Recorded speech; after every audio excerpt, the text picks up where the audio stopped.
And back here in Washington, 2 days after the U.S. military struck a suspected Venezuelan drug cartel vessel in international waters, FBI Director Kash Patel declared that drug trafficking organizations must be treated like foreign terrorist groups after the September 11th attacks. Speaking at a Senate hearing on Tuesday, Patel said the mission to dismantle narcotics networks would be a prolonged campaign.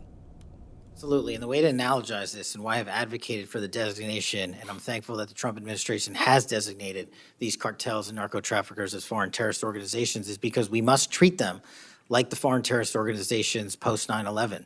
We must treat them like the Al-Qaedas of the world because that's how we're operating. His comments came just a day after President Trump announced the strike on a second vessel in the Caribbean, which killed 3 men. President Trump claimed the boat was carrying drugs, though he offered no evidence to support the assertion. Well, I would say this right away. Stop sending Tren de Aragua into the United States. Stop sending drugs into the United States. We knocked off actually 3 boats, not 2, but you saw 2. And the problem is there are very few boats out in the water.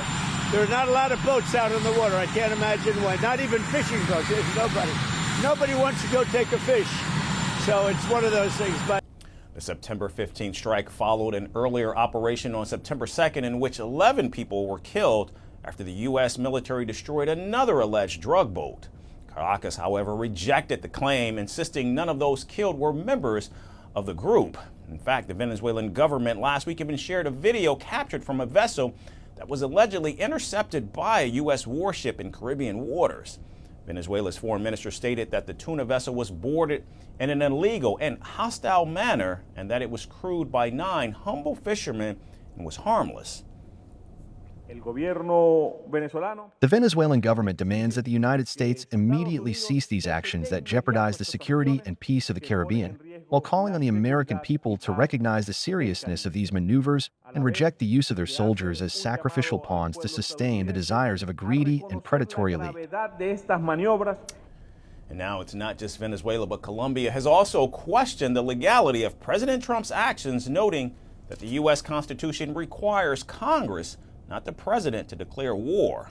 And the decision to blow up suspected drug vessels rather than seizing them and capturing their crews has raised comparisons with America's counterterrorism operations in the years following 9/11.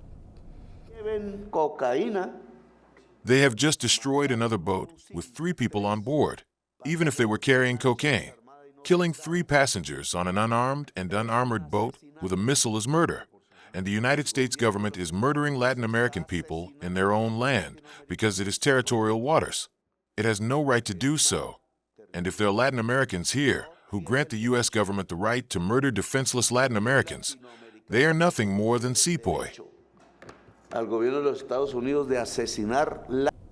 President Trump, however, remains unfazed, defending the military action in the strongest terms. On Monday, he said the strikes targeted extraordinarily violent drug trafficking cartels and narco-terrorists operating in the U.S. Southern Command's Caribbean area.